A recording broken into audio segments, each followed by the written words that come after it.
Paddy Power. Ready for your next big move? The trip from the fridge to the couch. Gamble responsibly. Gamblingcare.ie. I'm prepared to do anything I can to play for my country again. Do it then. What about your start to the game? It wasn't bad, was it? Why should an honest answer be a mistake? How can a modern day manager not have a mobile phone? Why should he? Oh. All right, it's Thursday night's football show. Nathan with you for the next hour. The second half's just getting underway in the Europa League quarter-final second leg, and Manchester United and Arsenal both well underway to the semi-finals. Arsenal had a brilliant 6-minute spell where they scored 3 goals. Nicola Pepe, Alexandre Lacazette from the penalty spot, and Bukayo Saka, who's been outstanding in the first half of their game away against Slavia Prague. Emil Smith-Rowe also had a goal disallowed, so Arsenal leading by 4-1 on aggregate. Manchester United 1-0 up on the night against Granada. Edinson Cavani with the goal in 6 minutes, 3-0 up on aggregate. Villarreal also heading to the semi-finals. They're 2-0 up against Dinamo Zagreb in their match. So on aggregate, Villarreal now leading by 3-0. The one match really that's in the balance is between Roma and Ajax. It's 0-0 on the night, but Roma leading Ajax by 2-1 on aggregate. So we'll keep an eye on them over the next hour. In a while, we will talk with Kenny Shiels. He is the manager of the Northern Ireland women's team, who this week caused a major surprise by qualifying for the European Championship finals for the first time. So we'll check in with Kenny in around about half an hour's time. But Miguel Delaney is on the line. Evening, Miguel. Evening. You're on Roma Ajax duty like the rest of us. It's the only one that really matters right now. Basically, yeah.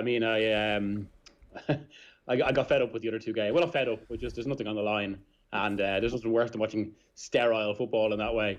So I've gone with Roma Ajax. Kind of have it half on in the background, basically. Mikel Arteta will be telling the video analysts, "Give me that 6-minute spell.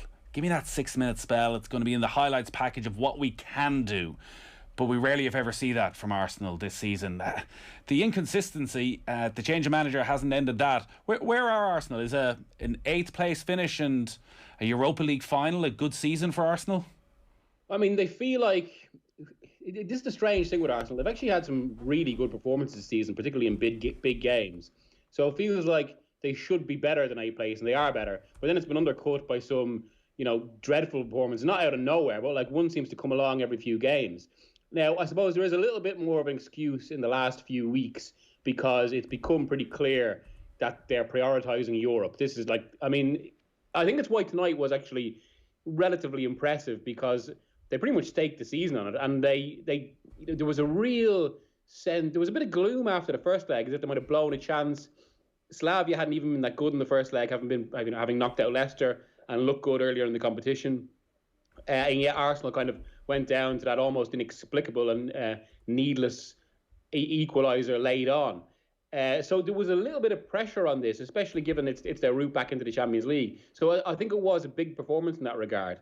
And I suppose it bodes well, while also keeping their season alive. I mean, a bit like the FA Cup last year, whatever happens in the Europa League will dictate how the campaign is perceived, and it could make the league campaign irrelevant. If they get into the Champions League with another trophy, then all will look good, and it will be another landmark for progress. Ajax have got a goal, and it looks as though it's going to count. Brian Broby has just come off the bench and pretty much with his first touch has broken through to score. So Ajax 1-0 up on the night. It's 2-2 in aggregate. Roma, as it stands though, will go through in away goals, which is why Ajax are running into the net to pick up the ball and get restarted as quickly as they can. The Arsenal side tonight, and that exciting play again came from the three behind Lacazette, Smith-Rowe, Saka and Nicola Pepe, who has shown signs finally maybe of delivering on, well, I guess the amount of money that Arsenal spend on him. But Smith-Rowe and Saka, both of them look like real talents that Mikel Arteta can start to build a side around over the next few years. Yeah, totally. And as you say, there's a bit of potential in Pepe. I suppose we should be maybe a little bit careful around this, because obviously Aubameyang has confirmed that I think he's suffering from malaria. But it's still, the performance again tonight emphasises that we're getting to the point where it feels they don't really need him, given the attacking talent they've got. And that might be developing into another Mesut Ozil situation. I mean, obviously, the personalities are different, the context is different, but more so in the sense that they've given a huge contract to a player, in the final stage, or not quite the final stage of his career. It's not like he's going to retirement yet, but a player without much sell-on value. who was basically in for his last big contract in that way. And now, as with Ozil, they might need him, might be in a situation where they don't have to play him that often. And a club where one of the issues has been finances have been stretched. But I suppose that's the negative. The positive is that they've got this core of young players who really enliven the team. Now, I suppose you would say one of the issues with Arsenal, and maybe one of the reasons there's been this inconsistency and they're a little bit unreliable, is because there's too much responsibility on the young players. And there's basically, there's so many famous teams through history that have been built on youth. I mean, the most memorable in recent times, in the modern era, should I say, where Ajax 1995, so that's 26 years ago, not that recent, and Manchester United around that same spell. But even those sides, right, it was the young players that became famous for, but they were balanced by some real senior pros. Like at Ajax, there was like Frank Rijkaard and Danny Blind. You can't really get more senior. And Manchester United, for all the concentration on youth, which is why there was always a little bit of this folly to Alan Hansen's famous statement. On the other side, they had Peter Schmeichel, Steve Bruce, Gary Pallister, Eric Cantona, and Roy Keane, who in a football sense was probably never young.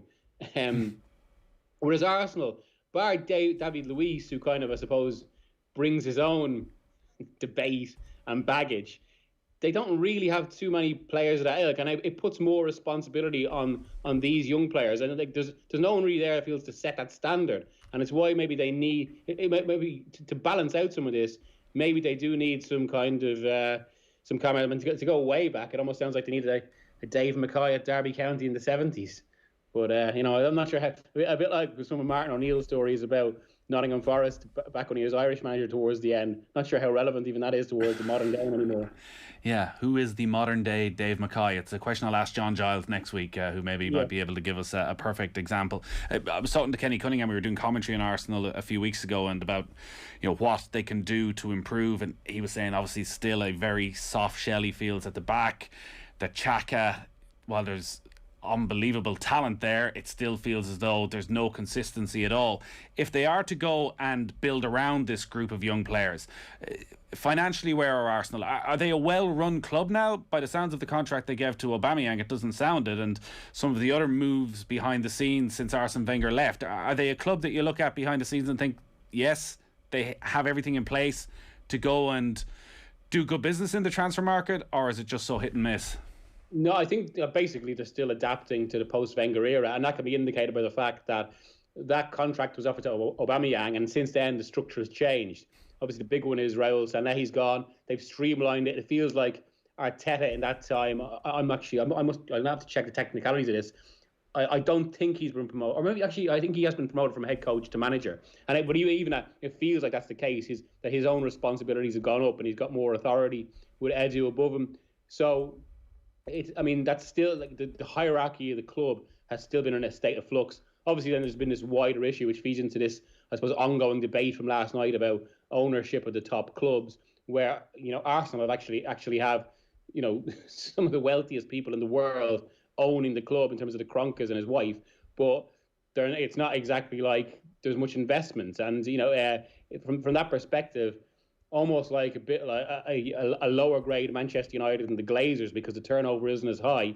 They're just kind of financially stretched, when a club of that size, it sometimes feels that they don't really need to be. So I think these are all issues they're still figuring out, and it's why, even though results have been bad during periods of Arteta's time, and even though, say, that November-December spell was particularly awful, there's never been any sense of pressure on him, because they know he's overtaking a difficult situation where the club is undergoing transformation, and they feel he has the personality to oversee it and the talent to oversee it.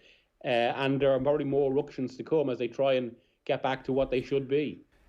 Those young English players that are coming through, it's such an exciting time for English football, where there's players emerging at almost all the big clubs. The top six all have a group of players starting to come through pretty much. And even then, when you look to Germany, you look last night and you see Jude Bellingham, what Jadon Sancho has done, even Jamal Musiala, who I know has decided he's going to play with Germany.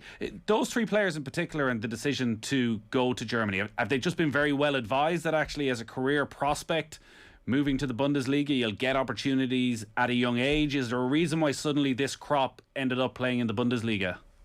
I mean, there was little bit. I mean, it was set, I suppose, by Jadon Sancho, but I did a piece in this 2 years ago now about it was very much a talking point among young players and among youth football that the quickest way for talented young players to get immediate football at 17, 18 was to go to Germany, because it was a league that was so open to youth, especially clubs like Borussia Dortmund. I remember talking to the parents of a few kids who were making that decision precisely because they felt there were more roadblocks at Premier League clubs. Now, I suppose the flip side of that is Phil Foden. I mean, I think this is a little bit of a curious situation, because now it's said a lot that Pep Guardiola got his nurturing completely right. All those people complaining that he wasn't getting games, they've made look silly. But I think it's more just a case that Foden's a special case, and everyone will come through differently, because it's a completely fair question. It's one of the reasons so many players have gone to Germany. There are even stats UEFA have put out on this, and it's a model Leipzig go by, or the Red Bull Empire, that basically talented footballers between the age of 17 and 19, they need senior football between those years. It's the only way to hone their talent. And if they don't get it by the age of 20 and over it, there is a real danger that waits at them, because ultimately they haven't been sharpened that competitive environment. And by the same token, there's a similar stat that UEFA have where I think a hugely high percentage of players that have played in the Champions League have a certain number of minutes between the ages of 17 and 19. And that's not what Foden was getting. The counter argument was that ultimately every individual will develop differently. He is a special case, and City and Guardiola felt it would be better to keep him there, not send him on loan. And they've been vindicated there. But I think the wider argument is still true. And it's been a good thing for players to go to Germany in that way. But it also has to be said, I mean, as you raised it at the top there, England is basically, and this might be a rough reality for a lot of Irish people to get used to if we go by old rivalries and history and all the rest of it. But England has basically gone through the youth transformation that, say, Spain did around 2005, 2006, that Germany did around the turn of the millennium, and that France did in the mid-90s. I don't think it's a coincidence that the wealthiest European football nations have done this. They've essentially industrialized youth production, all by borrowing off each other, or borrowing ideas off each other. And England are now reaping the benefits of that, arguably more than anyone else in Europe, bar the French. And we probably have to get used to England finishing in the latter stages of a lot of tournaments and probably winning one or two over the next few years. And has that all come from the wealth of the Premier League clubs, or is that driven by the FA? It's a bit of both. I mean, the FA did start to make concrete change about a decade ago. There's been a huge shift in coaching education in the country, but equally they've benefited from what are some of the best academies in Europe or the world in that sense. I mean, right, okay, a lot has been made about kind of how Chelsea hadn't brought young players through for so long, but it was just a conveyor belt of talent. Again, the issue was probably just that players at a certain age weren't getting their right about football, but just by sheer force of numbers, it was always something they're going to fix. And yeah, so many of those academies are of such high quality. Because it's the style of footballer that they're bringing through as well. Before the match last night in BT, Michael Owen and Steve McManaman were talking about Real Madrid going up against Liverpool, and once upon a time Real Madrid would have hated this type of game because of the physicality and the energy that the English teams would play, and they just wouldn't be able to cope with it for 90 minutes, and they hated that type of fixture. Whereas now, yeah, there's still a bit of energy to Liverpool, but there's an awful lot of creativity and technical ability for the players, that they play not that dissimilar a style of football in the two leagues. And the players that are coming through for England now, you look at the quality of Phil Foden, how comfortable he is on the ball, Jack Grealish, James Maddison, the debates they're having over sort of old school number 10s in a way, who want to get on the ball all the time. And while we feel there's a decent generation of Irish players coming through, it does feel, even watching the likes of Jason Knight and Jason Malumbi, that it's still a bit Irish in that there's a lot of energy there. They're getting up and around the pitch. They'll cover every blade of grass. But are we producing the right type of player that's ever going to be able to make it in the Premier League? I guess everything we see so far suggests we're not. Well, I suppose there's an issue in numbers there. Ultimately, I mean, like they're incomparable in terms of kind of population, and just again by definition, England are just going to no matter what the coaching level is. Say if both were equal, and if both were equal, England would still produce just much more players because there's so many more people. Now, I suppose there are ongoing questions about our own structure, and changes have been made, but it's been at a glacial pace because of all sorts of issues, from kind of, the inhibitions of age-old structures in the country, and then obviously everything that's gone on with the FAI and the lack of the lack of resources to finance some badly needed changes. But I think, we are behind England in that way. But one of the interesting things with England there is actually, and one of the reasons why German clubs have specifically looked to England as well, is because there was a period there where Germany basically probably followed the Spanish model more than anyone else, and it meant that there was about 2 or 3 generations in a row, having spoken to people who work in youth coaching, where they were mostly producing these kind of almost universal midfielders. I mean, David Alaba is Austrian, but he's almost a classic of this. Now, he's a kind of a player with good mobility, and he's powerful himself, but it was still kind of this universal midfielder, almost a player that can play in several positions. But what they weren't producing was basically wide players who could take the ball on, beat people, and inject a bit of electricity to games. Whereas I think that's something that England is now producing in absolute abundance. And even players who are I suppose, closer towards the number 10 position, like Mount, like Maddison, like Grealish, they still have a large element of this from England, which is basically, it's basically a number of really fluid forwards who can play almost anywhere across the front line, but are probably best coming from wide. And everyone from Callum Hudson-Odoi to Sancho to Foden are examples of this. We didn't maybe have the drama in the Champions League quarterfinals this year that we've had of previous years. There were different types of games. They were a bit closer, not the goal rushes that we've seen in other years, but even still, watching Bayern Munich against Paris Saint-Germain and the grit, and watching Neymar's performance, and listen, he could have scored a hat-trick easily in that game. The quality of football is still as good as ever in the Champions League. There is nothing better in world football than the knockout stages of the Champions League. Oh, I'd say it's better than ever. And I don't think it's an exaggeration at this point to say it's the highest level of football we've ever seen. And that's because of what club football has become, which is basically, I mean, there are a lot of inherent problems for this and a lot for the game to consider. But, a group of 8-9 clubs or so have accumulated more resources and therefore more talent, both in terms of players and coaches, than has ever been seen in football. So naturally that brings, it's a collection of brilliance together. Hence we're seeing football reaching a higher level than ever before. But I suppose this game was actually a little bit of a throwback because it was so tense and it was low scoring in the right way, in that it didn't feel a negative game. Both were going for it, but the goals didn't come, which meant that it always had that feel where the next moment was going to be absolutely decisive, in a way that used to be the case in kind of classic European ties of the 90s, which probably were a bit more defensive because the football in the 90s was more cautious. Tactics weren't as open. We didn't see the same level of pressing that we do now. But yeah, it was an absolutely brilliant tie. So Paris Saint-Germain against Manchester City, Real Madrid against Chelsea, all the beautiful clubs finding themselves in the last four. It's hard to pick a favourite. I presume Manchester City with the bookies are going to be the favourites. Yeah, I mean, they feel like the best. They felt like the best team in Europe for a few months. But obviously, I mean, one of the great things about the Champions League is, even though it's the most prestigious tournament in club football and supposed to crown the best team in Europe, it rarely does. I mean, when almost every time Real Madrid won it over the last few years, they probably weren't the best team. They were, in fact, I think there was only one occasion where they're the best team in Spain during that.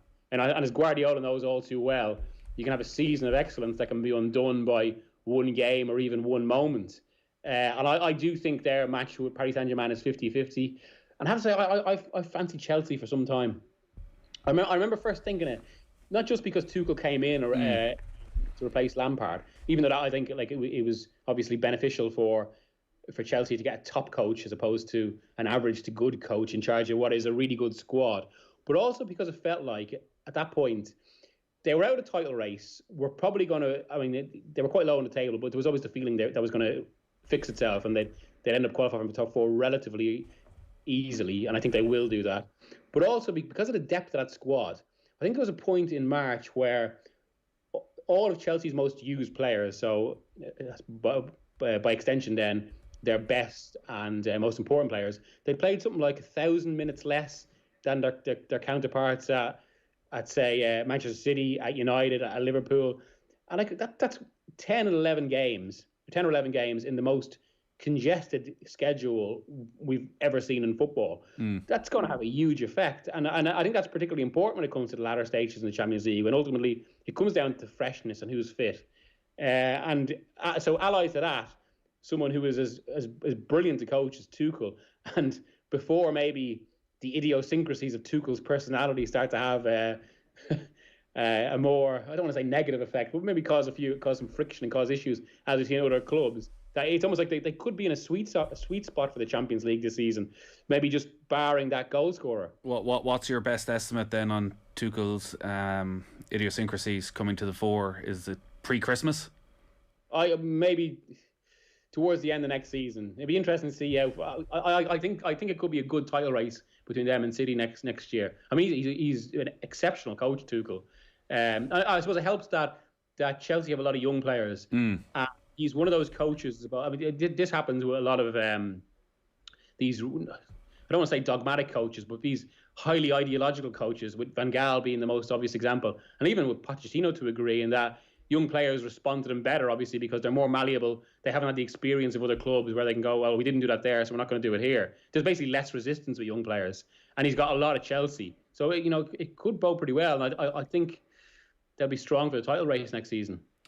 Just before we finish up, Miguel, this story that's been reported in the UK over the last few days around the Newcastle takeover, which people remember the Saudi Arabian royal family were interested in taking over Newcastle, a £300 million bid, but the Premier League kiboshed it. The Saudi Crown Prince contacted Boris Johnson around the Newcastle takeover, saying that UK-Saudi Arabian relations will be damaged if the British government fail to intervene to correct the Premier League's wrong decision not to allow a £300 million takeover. Johnson asked Edward Lister, his special envoy for the Gulf, to take up the issue, and Lord Lister reportedly told the Prime Minister, I'm on the case, I will investigate. Does this mean the takeover is possibly back on, or does it just show how far Saudi Arabia were willing to go to get the deal done? Well, I think it's very much up in the air. My instinct would still be, or my gut, that the takeover won't happen. And also there's questions, I suppose, now about whether they can put the same deal together. But of course, all of this is basically, it underlines why it absolutely shouldn't happen. Because, I mean, one of the arguments, it was an absolutely ludicrous, farcical argument that always stretched credulity. But it was always a PIF, the Public Investment Fund of Saudi Arabia, that would have owned 80% of Newcastle.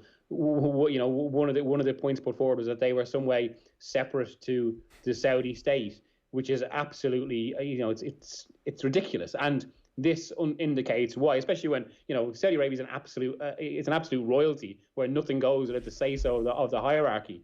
And you couldn't have a clearer example of that than this story, where the Crown Prince himself lobbies the UK Prime Minister. How strong of a position would the Premier League be in general in their conversations with the British government if pressure is applied? Are they, considering the success of the league, well able to stand up for themselves?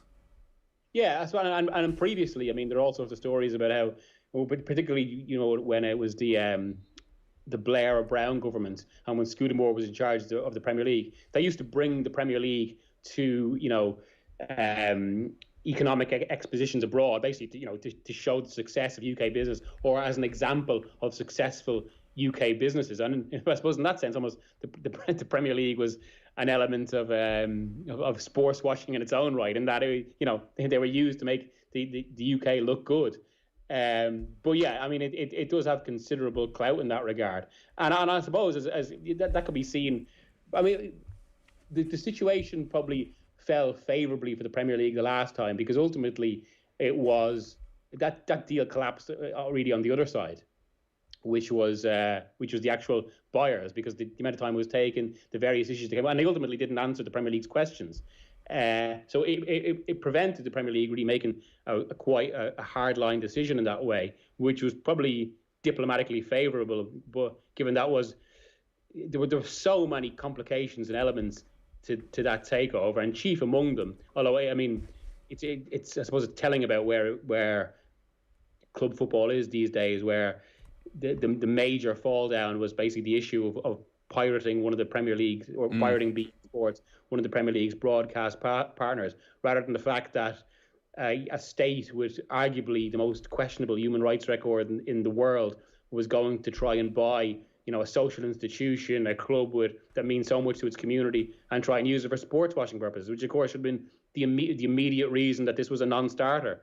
But that's where club football is, as is going to be illustrated in the Champions League semi-finals with this grand meeting of two Gulf blockade rivals in Abu Dhabi's Manchester City and Qatar's Paris Saint-Germain. Yeah, and we'll all be watching. Miguel, thanks as always. Cheers. Thanks, Nathan. Football and Off the Balls with thanks to Paddy Power. For information on responsible gambling, visit gamblingcare.ie. 2 live games on Off the Ball this coming Sunday at 1:30. It's Arsenal against Fulham. Stephen Doyle and Brian Kerr will be on that one, and then we'll bring you Manchester United against Burnley from 4 o'clock. Both Manchester United and Arsenal well on their way to the semi-finals of the Europa League. Football on Off the Ball with Paddy Power. Fake crowd noise? The Emirates never sounded so good. Gamble responsibly. Gamblingcare.ie. Show Me the Science with Professor Luke O'Neill. A News Talk original podcast series focusing on different issues, from the serious to the silly, all explained through science. Catch up on the podcast series at newstalk.com or on the Newstalk app. Once, we walked on psychedelic swirls. At Granny's, toy soldiers fought in shagpile forests. But Mam wanted laminate in every shade of slate and silver grey. Till then came a new day for dancing on lustrous herringbone wood floors. A different land for other little hands and feet. Because families grow from the floor up. With over 100 years of expertise, speak to our flooring experts today. TC Matthews, the art of fine floors. Boyle Sports now has dozens of new player markets on the Boyle Sports app, powered by Opta. Fancy that informed striker? Markets now available on shots, left foot, right foot and headed goals. Or how about total passes, tackles, assists? They're all available on every match. Boyle Sports. This is betting. Gamble responsibly. See gamblingcare.ie. 18+. Leaders Lounge, the premium online leadership event, returns on April 22nd with a world-class panel of successful leaders. Razzie Erasmus, in conversation with Paul McGinley, reveals the principles he used to transform South African rugby to World Cup victory. Brian O'Driscoll and Joanne O'Riordan on their diverse and inspiring leadership journeys. And Chanel McCoy analyses the evolution of the modern business leader. This compelling event is a must-see. Leaders Lounge, Thursday, April 22nd. Book now at leadersloungelive.com.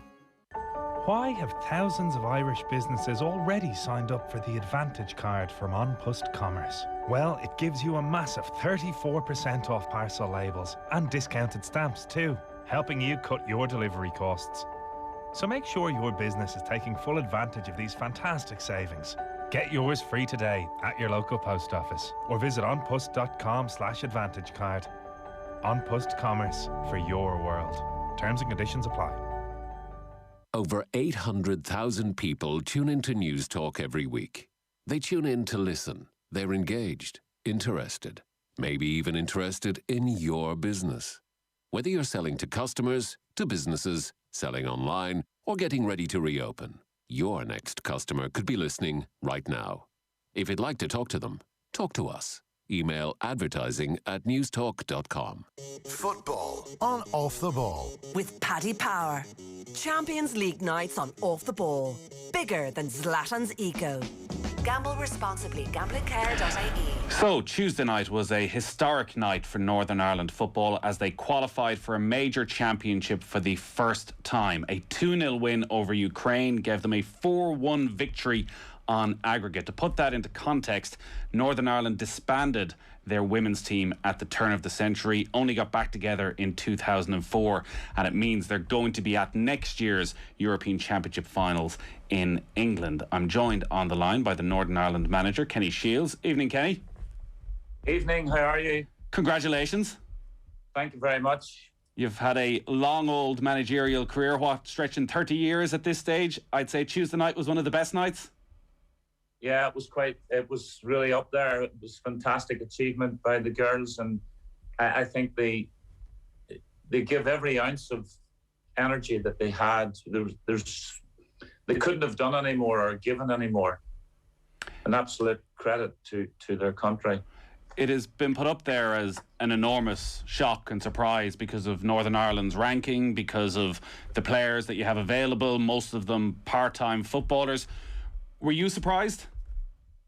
Yeah, I was surprised not how well we did, but how much we were able to control both games, especially Ukraine being so much ahead of us. But we took control of it.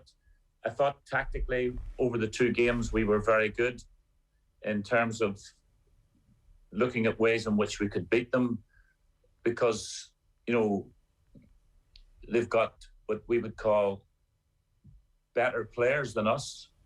But I think we were the better team in both games.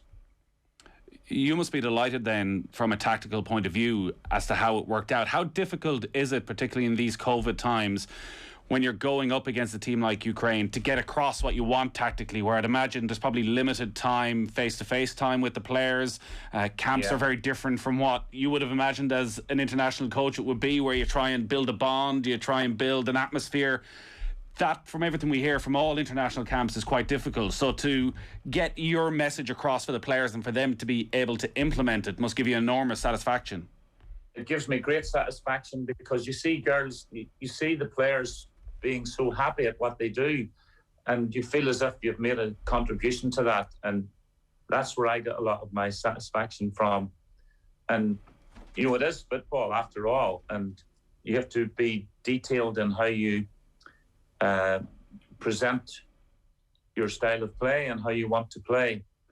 And I spoke with Vera, the Republic of Ireland manager. I spoke with her video analyst, Andy, and they were supportive. They tried to help me as much as they could, and I was very grateful for that. There's obviously, when the Republic of Ireland players, I'm sure, were watching on Tuesday night, a lot of frustration from their point of view, because there was a sense against Ukraine in particular that they had left it behind. What was it that Vera, what pointers was she able to give you? Because that was a game, I guess, that Ireland felt they should have won. Yeah. Well, she gave me some pointers, but I thought it was best to do it from video analysis to video analysis, because they work in that department, and my video analysis has done a great job, and we were very looking at the thin margins and trying to make sure that we give the girls as much information as we possibly could. And we went into really, really deep details, and because with so many domestic players just training with us, they knew exactly what we had to do and which way we had to do it and to. Talk about the level then the players are at. I know there are a lot of injuries in there as well. There were a lot of issues around the game, and somebody like Rachel Furness, who'd be one of the more experienced players, that you didn't have everybody available all of the time. Those domestic players, in terms of the level they're at compared to the Ukrainian players, compared to what they're going to get up against in a year's time at the Euros finals, is the local domestic level maybe at a higher level than you expected? Yes, I thought our domestic level was, they're doing a great job in bringing the players through for us. We have to work with them in a way in which they play to our style of play. And in the second game, in fact, in both games against Ukraine, we took a little bit off our attacking style and added it to our defending systems. And I felt it helped us so much, because normally we would play right through the units and try to be inventive and creative. And we took some of the stuff off the top of that and put a lot of emphasis, especially in the second game, where we were in this bizarre situation where if we lose 1-0, we go through. So rather than create mixed messages for the players, we spoke about if we win the match, we're through, instead of saying if we lose 1-0, we're through, because that's a very dangerous approach if you look at trying to lose 1-0 or by one goal. So we played the first half without them scoring, was our first goal. to restrict their movement and shut down all their spaces in those key areas of the pitch. And I felt we really achieved that. And then in the second half, we upped the game. We started to get more movements to the front, and you could see us gradually taking over the match. And I felt that's what we did. Have you always been that pragmatic manager who, if the opposition, as it changes, you will willingly adjust your style, or are you a bit more idealistic at times that actually I have a style of play that I want my teams to go out with? And well, clearly with Northern Ireland you have been willing to change. Have you always been like that? Yeah, because I think it's arrogant to put the team out and say things like, this is the way we play. It doesn't matter how they play. If we play to our strengths, we can win. We weren't in a position to do that. If you're playing the Faroe Islands, you can take that attitude and that approach. But our main aim was to nullify areas of the pitch where they were very good. Like Apanashenko, for example, is a very good player. With over 60 goals, she scored against us out there. So we had to frustrate her as much as we could. Kravitz is where the source. We had to stop that source coming from Kravitz, and we achieved that. So we took the two main weapons out of their game, and we worked on our goalkeeper a lot, where she comes for crosses, and she did fantastically well. She hadn't a shot to save the whole match, which was testament to the performance of the players. And I guess, the results showed that it worked, but that late red card as well for the Ukrainian player, that is the video that's gone viral from the match. It was such a cynical foul, probably showed that you got to them mentally as well, that their heads, it seemed, were just gone. We never give them a second in the ball in the second half. In the first half, we dropped off the game a little bit more, but in the second half, we were right and around them, and they had no space to do anything. They couldn't even hit their long balls. And the work ethic and the work rate of the players helped us to achieve that. But the sending off, it should have been 2 red cards if there was such a thing. It's one of the more bizarre fouls I've ever seen, because it didn't look like she might actually win the ball. But clearly, as you say, mentally just wanted to leave a mark maybe on one of the Northern Ireland players, and listen, you got the win. Obviously, Northern Ireland's in a different position to the Republic at the moment in terms of COVID and vaccinations. Were you able to celebrate? Yeah, well, between you and me, no, I'm only joking. Go on. We had a small celebration. Okay. And it was very good. The girls were happy, and we were happy, and the staff were happy. Everybody was in a really, really good mood. The IFA put us on a meal and looked after us very well. So yes, we did have a couple of jars, but not many. Good man. What was the dressing room like at full time? Because this is an incredible achievement for the players. How were they in the dressing room afterwards? They were unbelievable. They were the tears was tripping them. And the staff the same. They couldn't hold back their emotions because it was such a journey. Like, by the time the Euros finish, it will have been a 3-year league or a 3-year campaign, because that there is, it's incredible what the girls have done, because they were so much the underdogs. What were your expectations when you took the job? As I mentioned, you've obviously had a very long career and had success in Scotland with Kilmarnock and most recently at Derry City. And as far as I'm aware, you were in the mix for the men's job as well after Michael O'Neill left. What were your expectations? Because it's been thrown out there a lot that the team disbanded. It is 20 years ago at this stage. It's back 16 years, and you've spoken about the conveyor belt that's starting to come through from underage level at Northern Ireland. Did you know a lot about what the women's team could achieve? What were your thoughts when you first got the job? Well, first thing I had to do was, there was post-trauma in the girls. They were they felt traumatized, and things weren't right for them. And in what way? I had to do so many things about their mental state. I had to help them to start enjoying themselves.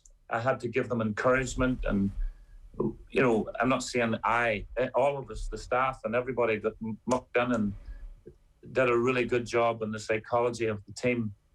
And I felt that was the starting block, and we didn't set big targets. I put 2 words up in the big board when we went into our first meeting, and I put up trust was 1 word, and the other word was integrity. And I explained to them at that meeting that if we can keep those 2, because you can't have one, because if you don't have trust, you lose the integrity. If you don't have integrity, you lose the trust. So we put that up, and we worked off that as our template. That was our template and our war cry in everything we did. So there was no grey areas. It just created an environment where there was no grey areas, no areas of doubt, no areas where I don't trust her, I don't trust him. That eliminated the whole thing. So what it created was a team dynamic. So from the team dynamic, we worked in the chemistry of it, and anybody that comes in new, I tell them this story, that they have to fall into that psyche, and that's what we are. That's our emblem. That's how we advance as people. And, to see them laughing and having fun and screaming their heads off with satisfaction and pleasure and all of those things that you want in life, they brought it all out. They just broke down at the end of the game, and I thought it was a really momentous moment for them and for me myself as well to really enjoy that period after the game, to feel that we have achieved something big, and it was something big. Yeah, it sure is something big. It's very rare that a manager goes into a job when a team is flying, when a team in a dressing room is full of confidence, because usually managers end up leaving when a club is at a low ebb. So when you look at the dressing room you went into and compare it to dressing rooms you've gone into over the last 3 decades, and you're talking about the mentality there and the mental state, were you surprised by how low the confidence was, how many issues there were within that dressing room? Yeah, I'd heard stories. I didn't believe them, but when I got there, I certainly believed them. There was a lot of bad stories, and I had to try and provoke some positivity and get them to, I had to really come across to the players. I knew I had to, as a strong personality, and I realized that they needed me. I knew that I was good for them. But that's very singular, and it's very big-headed of me to say that. But I'm just giving you what my deep thoughts were at that time. I'm no better than anybody else. But in the same token, I had that perception that there was issues, and I attacked them straight away, head on, individual meetings, the whole lot. And I think they knew that they've got something to aim for, and they knew the pathway that I was trying to create for them. They knew it very, very quickly. What were the issues? They're just, I can't say too much because it comes back to haunt you, but there was issues, nothing too cloak and dagger, but more oppression and things like that, where the girls weren't given space to do things. They weren't allowed to do so many things. It was the COVID before the COVID. In June 19, there was restrictions and we had to we had to take the shackles off them, basically. Yeah. Because most of them are amateur players and quite a few of them have day jobs, how different is it then in comparison to managing at Derry or managing at Kilmarnock? And you do have to let them go. You don't have total control of the players. They have to live their life because quite literally it is their livelihood outside of football. Very much so. But I had previous experience in 2000 from 2000 to 2008. I took Northern Ireland under-17s, and in those 8 years, the last 6 of them, we qualified for the elite stage. So I had experience with international periods of in, out. You're not working week to week. And we were the smallest nation ever to get to at that time, the Euros. We got to the finals. The men's boys under-17s, and I used a lot of stuff that I used then, building the confidence, and they're playing against players like Fabregas, and the top players in the world were playing in those finals. There was only 7 teams qualified. Northern Ireland were one of them, so I felt big about that, and I learned so much from that experience, because it's the only time that they've qualified as well.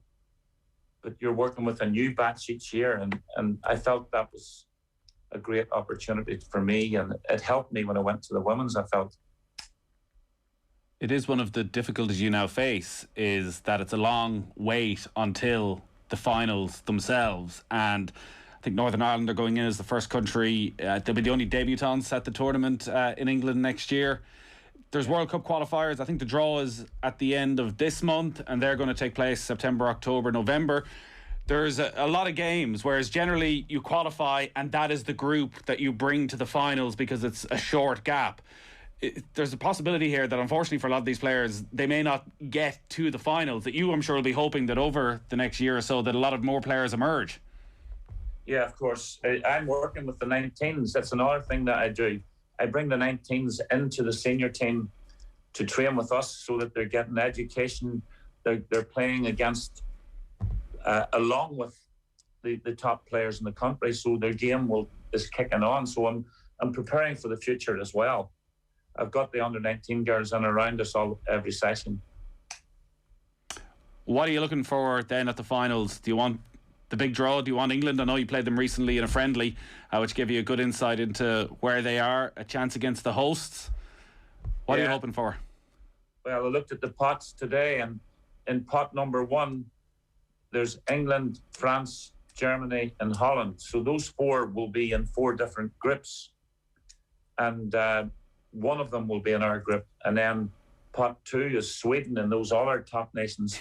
And then in our pot, we're the lowest seed, so we're in pot 4. So our 3 opponents will be from pot 1, 2, and 3, which is the upper echelons. So, the task is enormous. And I bet you if you looked at the betting on it now, would definitely be in treble figures. So it's going to be a big ask to qualify from the group stages, but hey, why not? It's over a year away, and we've got a lot of time to work with them, and we will try our best to be our best.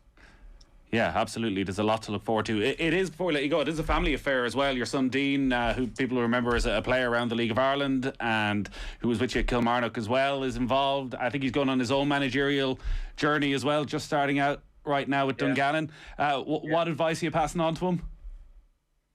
He knows the game inside out. He's a very, very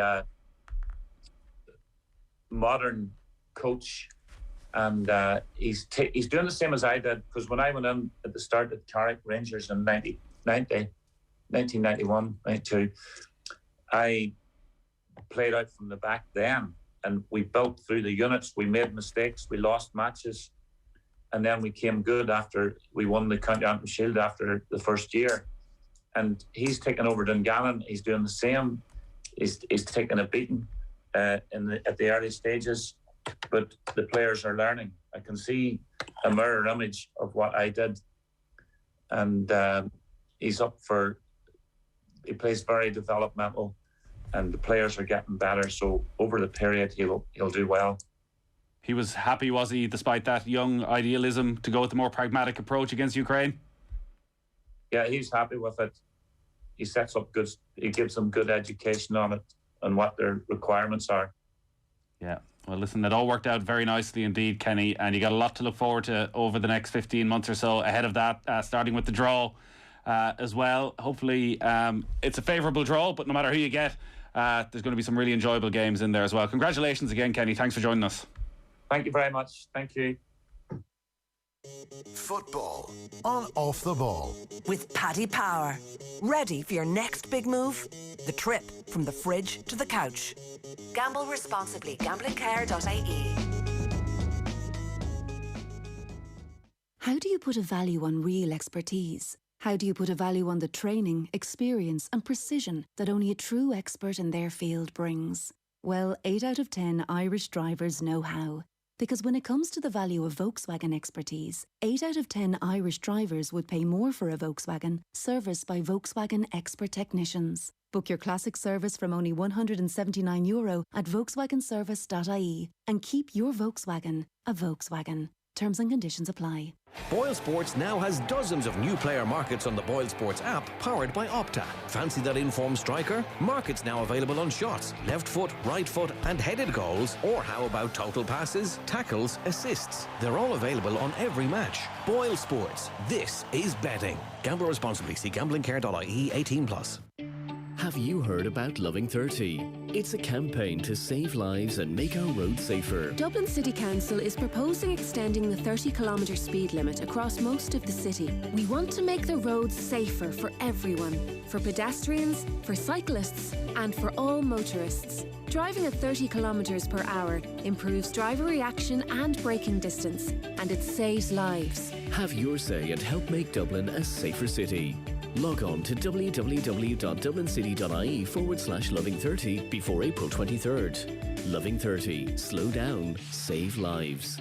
A message from Dublin City Council. My, what white walls your rental has. Wouldn't it be a shame if someone drew all over them for no reason? And what do we have here? You're back living in your childhood bedroom, and all that 90s sci-fi memorabilia is starting to feel like a bit of a mood kill. Ready to move, but don't know where to start? Start here with EBS, the mortgage masters. Lending criteria, terms and conditions apply. EBS DAC is regulated by the Central Bank of Ireland. At Harvey Norman, we know the kitchen is the heart of your home. And that's why we're here to help you find the perfect cooking appliances. Like the Whirlpool 4-zone induction hob, just $399. Or the Whirlpool W7 Collection single oven, just $699. And get a set of Berghoff premium pots worth €349 free with selected Whirlpool cooking appliances. Shop online at harveynorman.ie or safely in our spacious stores. Harvey Norman, your cooking specialists. Go! Football on Off the Ball. With Paddy Power. Ready for your next big move? The trip from the fridge to the couch. Gamble responsibly. Gamblingcare.ie. Manchester United and Arsenal through to the semi-finals of the Europa League. Arsenal 4-0 winners away at Slavia Prague, so they go through 5-1 in aggregate, a couple of goals for Alexandre Lacazette. Manchester United 2-0 winners against Granada, 4-0 on aggregate in that one. Congratulations to Owen Scanlon, who got the correct answer. Razzie Erasmus was Director of Rugby at Munster from 2016 to 2017. Owen, you've won yourself 4 tickets to the Leaders Lounge event on April 22nd. If you missed out tonight, we'll give you another chance to win tomorrow night. It's all thanks to Leaders Lounge. Check out leaderslounge.com. Great lineup on OTB AM tomorrow morning from 7:30 with Adrian and Owen. They're going to be joined by the Minister for Sport, Jack Chambers. Ronan O'Gara will talk for the first time since La Rochelle drew Leinster in the Champions Cup semi-finals. Alan Quinlan on as well. They'll have Daniel Harris on the football and a crappy quiz to get you set for the weekend. Tomorrow night we're back on the radio from 7. Friday night racing with trainer Peter Fahy, whose horse Belfast Banter is on a winning streak after successful runs at Cheltenham and Aintree. Loads more as well as we build up to the weekend. Tom Dunn is up next. Good luck. Give him a ball and he out of grass. He'll give you a move for the perfect pass. Give him a ball and he out of space. He'll give you a move with guts. News Talk is now available on your smart speaker. Play News Talk.